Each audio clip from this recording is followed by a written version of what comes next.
آج سینیٹر اسحاق ڈار وزیر خزانہ کا انٹرویو بہت کمال کا تھا. کمال تو وہ ویسے کرتے رہے ہیں، میرے اچھے دوست ہیں، اور باقی بھی وزرائے اعظم وزرائے خزانہ کے ساتھ ہماری بہت بات چیت ہمیشہ سے چلتی رہی ہے بینگ سینئر جرنلسٹ. بلکہ ایک مرتبہ میں مفتاح اسماعیل صاحب، ماضی کی بات، آج سے کوئی 7-8 سال قبل، ان کے ساتھ کوئی شیل گیس کے اوپر باتیں کر رہا تھا کہ کیا پاکستان کو اس میں جانا چاہیے، تیل بہت مہنگا ہے، اربوں ڈالر اس پہ خرچ ہوتا ہے. تو اس میں کچھ انہوں نے ذخائر کے بارے میں بات کی. اب مجھے نہیں پتا کہ میں نے انڈرسٹینڈ غلط کیا، حالانکہ میں نے نوٹس لکھے تھے. انہوں نے بعد میں، ایک بہت بڑے اینکر ہیں، میرے چھوٹے بھائیوں کی طرح ہیں، انہوں نے کہا کہ جی سیف الرحمان نے اس وقت فلاں بڑے انگریزی اخبار میں یہ چیز لکھی ہے. انہوں نے کہا نہیں جی، وہ میری بات کو انہوں نے ٹوسٹ کیا ہے. ٹوسٹ کرنا تو میرا مقصد ہی نہیں تھا، میں نے کبھی زندگی میں ٹوسٹ کیا. میں سمجھنے میں ہو سکتا غلطی کر گیا ہوں، وہ یا سمجھانے میں کر گئے، لیکن میں نے اپنی دانش میں پوری دیانتداری سے وہ رپورٹ کیا جو سمجھا. اسی طرح اسحاق ڈار صاحب سے بھی انٹریکشن رہا ماضی میں، جب اکنامک ریویو آتا رہا، کبھی شیخ حفیظ صاحب تھے، وہ بلاتے تھے، ہم جاتے تھے، سنتے تھے کچھ چیزیں. میں اکنامک یا فائننس کے شعبے کا ایکسپرٹ نہیں ہوں، لیکن جو چیز بھنک پڑتی تھی ہم اس کو سمجھ کے، مزید تحقیق کر کے، مزید رہنمائی لے کے کچھ لوگوں سے، جن میں ہمارے ایکسپرٹ رپورٹرز بھی ہیں اکنامکس کے، تو وہ پھر ہم چھاپتے تھے اور اس پہ موقف بھی لے لیتے تھے تاکہ جہاں ہم کہیں غلط ہیں تو وہ بات آ جائے. آج اسحاق ڈار صاحب کی باتوں میں کچھ امید نظر آئی جب انہیں سوال کیے کہ کیا سر بنگالی جیسے ایک ماہر معیشت دان جو ہیں، انہوں نے بھی سوال کیے.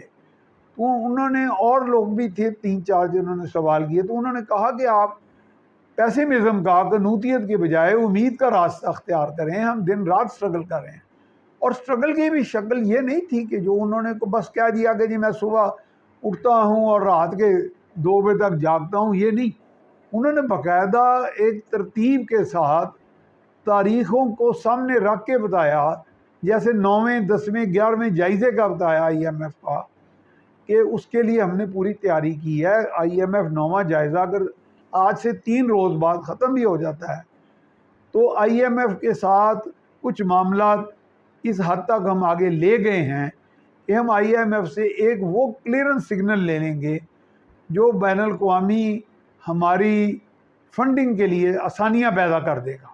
اور انہوں نے باقاعدہ ان بڑے بڑے لینڈرز کا، اداروں کا نام لیا، جس میں ایشین ڈیولپمنٹ بینک ہے، دیگر بینکس ہیں، انویسٹمنٹ بینک ہے، اور بڑے بڑے کنسورشیم ہیں اس طرح کے.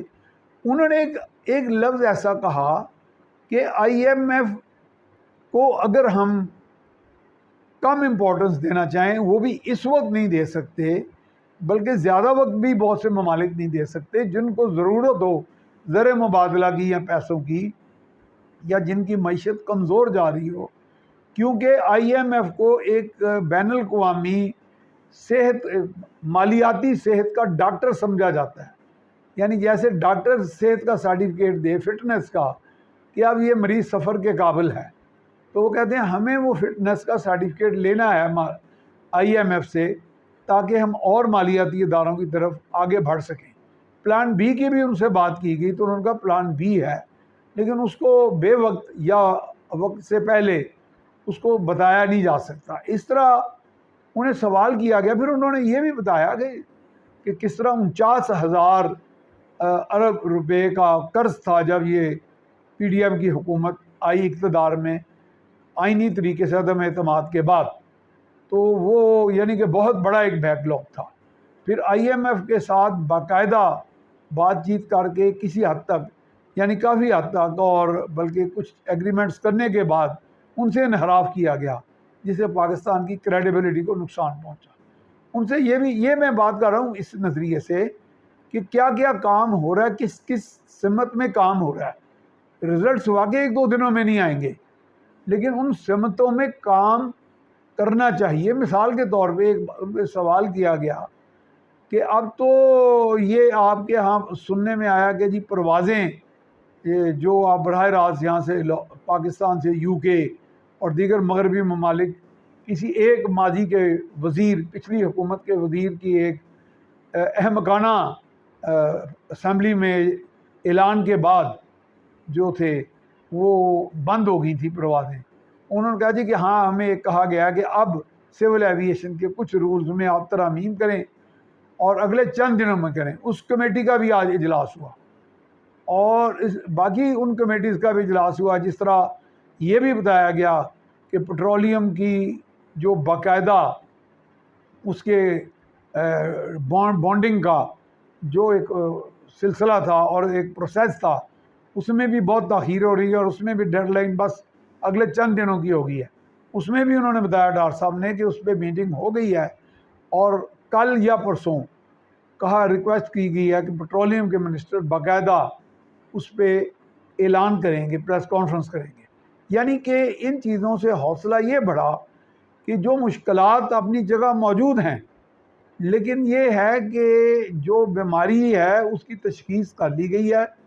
اس تشخیص کرنے کے بعد جو چیزیں جتنی بھی مختصر تھوڑی سی ڈیڈ لائن جن کی رہ گئی ہے ان پہ باقاعدہ کام ہو رہا ہے, ایگریمنٹس بن رہے ہیں, رولز بن رہے ہیں, ترامیم ہو رہی ہیں اور بین الاقوامی سطح پہ سب کو اعتماد میں لیا جا رہا ہے.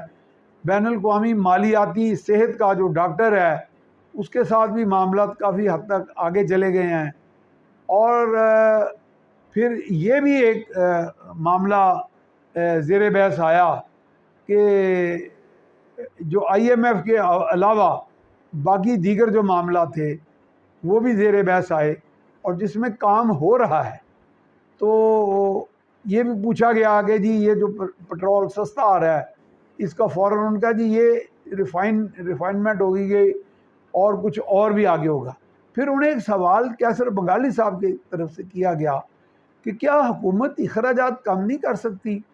تو اس میں پھر ایک سوال اینکر کی طرف سے انہیں کیا گیا کہ میں بھی آپ کو یہ سوال کر رہا ہوں کہ جب کہ اتنی مخدوش حالت ہے عام آدمی کی اور ہماری مالیاتی حالت اتنی خستہ ہے تو اس وقت سینٹ میں یہ جو بل منظور ہونا مراد کا یہ کیا معنی رکھتا ہے, اس کی کیا جواز ہے, کیا جسٹیفیکیشن ہے. انہوں نے کہا جی کہ ہمارا جو اس وقت لیڈنگ پارٹی ہے اس کا موقف ہے یعنی پی ایم ایل این کا اور ان کے اتحادیوں کا, میرا خیال میرے ذاتی خیال ہے کچھ اتحادیوں کا یعنی زیادہ تر اتحادیوں کا, سب کا نہیں, کہ یہ بل ہم نے قومی اسمبلی میں پاس نہیں ہونے دینا اور کم سے کم حکومت کے خاتمے تک اس کو اس طرح یا طوالت دے دی جائے گی کہ یہ لیپس ہو جائے. تو یہ بھی ایک اچھی خبر ہے کہ جب قوم پس رہی ہے, مر رہی ہے, تباہ ہو رہی ہے تو مراد کا جو بل ہے وہ اپوز کیا جائے گا, یعنی اس کو منظور نہیں ہونے دیا جائے گا. تو یہ ایک اچھی خبر ہے.